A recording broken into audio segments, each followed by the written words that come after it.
Denis, po? Kjo çështje ka disa prizme nga ku mund të kapet, po përjashtoj elementin politik, se aty ka shumë për të diskutuar edhe ajo nuk na çon askund nga pikpamja e përgjegjësisë ligjore që kanë pasur autoritetet në atë kohë, por unë mendoj që një element dhe hall kyçe në këtë hetim, nëse prokuroria i ka hyrë seriozisht kësaj pune, është Agron Malaj, njeriu që drejtonte, ishte komandanti i njësisë speciale të Gardës Republikës për grupin e Zjarrit. Dhe në dëshminë e tij Agron Malaj është ish kryetari i Bashkisë Matit, sot deputet i Partisë Socialiste. Dhe ky është i paradoks në vete, që njeriu i cili drejtonte strukturën, le të themi strukturën e Gardës Republikës, e cila ka tani është bërë i rëndësishëm, po majta situacion, në të mengjërt. Ndryshe nga asa që është bërë djathas, futi Rama në sjedull, nuk dihet pse ka ndodhur kjo gjë, por është me shumë interes si të kuptojmë. Ky asa është enigmë thua ti, ëh? Jo, unë po flas për Agron Malaj tani, jo. Është enigmë. Se asa po.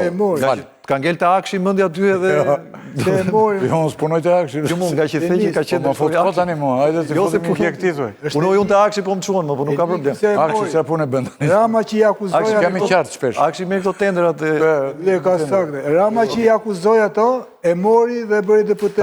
Kjo është enigmë e madhe. Prandaj pra ngrita. Do të thonë nuk bëra gabim që e ngrita, apo jo. Personi ka marrë një vrasës në kuptimin e personi kyç i cili mori urdhër, zbatoi urdhër ose e di kush dha urdhër, pse dhe në çfarë kohe u dha ky urdhër? U dha në kohë vonesë sepse protestuesit ishin tërheqje kur grupi Zjarrit hapi zjarr ndaj protestuesve.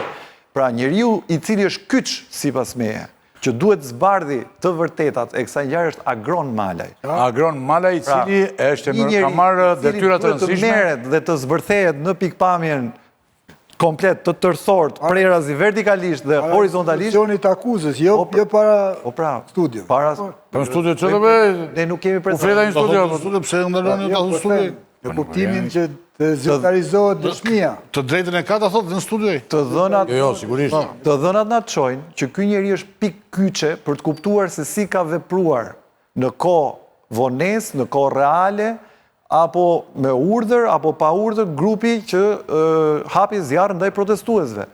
Si kaloi pastaj ky njeri nga krau që ishte, le të themi, në frontin e njeriu që mban përgjegjësi për grupin e komanduar që do hapte zjarr, se ka pranuar që ne jemi grupi është grupi që ka shtënë me armë, edhe është strukturuar paraprakisht grupi i Zjarrit, po.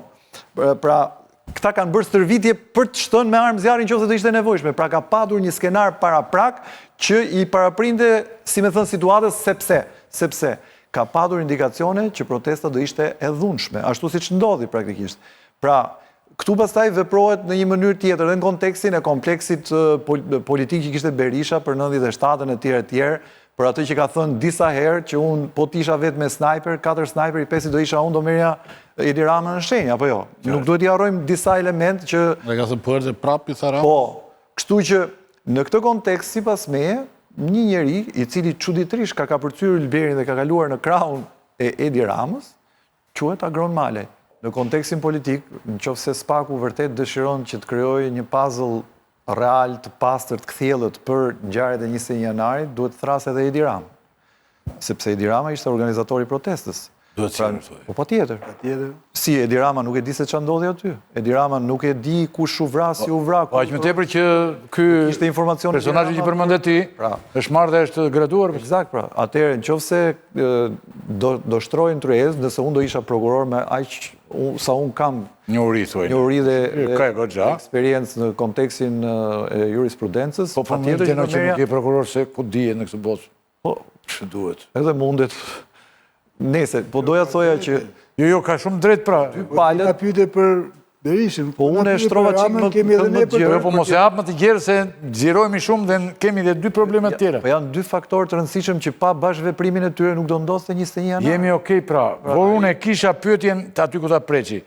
Ç'do të thotë për Berishën ky hetim, se është një ngjarje shumë e rëndë. Po është herë e parë dhe nuk është një lloj si ajo akuza për korrupsion apo duke nëpërmjet vendimeve të qeverisë, vendime kolektive të qeverisë. Kjo është një akuzë një çështje e cila implikon në mënyrë thuajse të drejtë për drejtë, sepse zoti Berisha ka mbrojtur narrativën sipas cilët protesta ishte e dhunshme, ishte planifikuar, rrezikonte të shkonte me armë, godite me armë kryeministria dhe kështu që organet ligjzbatuese ishin të detyruara që të përdorin forcë.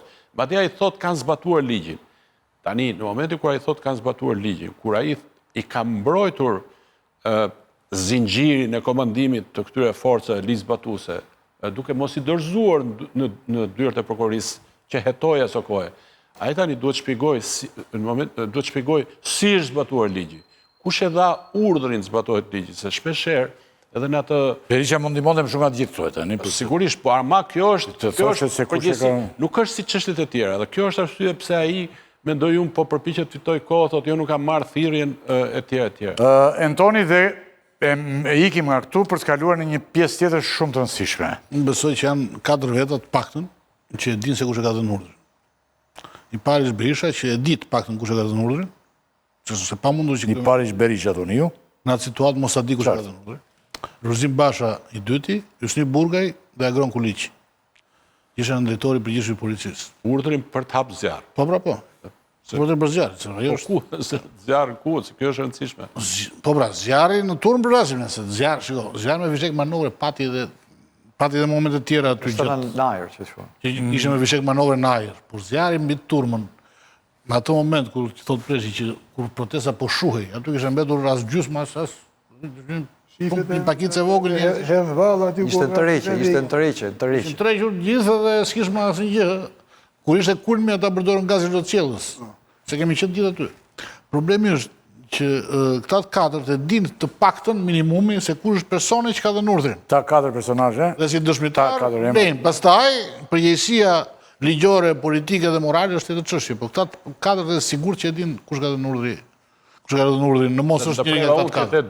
Ti the dy, Berishën, Bashën. Berishën, Bashën, Burgën dhe Agron Kuliqi. Burgaj dhe Agron Kuliqin. 4 veta. Drejtori politik. Pra këta 4 veta e dinë kush ka dhënë urdhër, thotë dhe duhet ta raportojnë kush ka dhënë urdhër. Do t'ja thonë patjetër drejtësisë. T'ja thonë drejtësisë dhe është mirë t'ja thonë. Por, ne tani këtu do të ikim ako pjesë, por unë kam për t'ju të përshëndesë ju dhe thotë Mark Nika, po e dëgjoj me vëmendje, të ftuarit nuk kanë dieni për ecurinë e hetimeve, sigurisht dhe ne do të arrimarim këtë çështje më pas, por varet të zoti Nika dhe se si do ecin, se duket edhe s'pak si me zore ka marrë këtë gjë. Ne besojmë si familjar, thonë ju, se s'pak i dha zëmër drejtësisë. Okej, ashtu qoftë. Por çështjen e 20 janarit ka përparim megjithse siç dihet është e vështirë për shkak se janë dëmtuar provat, të cilat të gjithë të ftuarit tu i thanë dhe i vonë duke. Nuk jam dakord me ata që tha Klodi, thot vendimi i Strasburgut nuk është marrë për të na qetësuar ne si familjar, por është i detyrueshëm për drejtësinë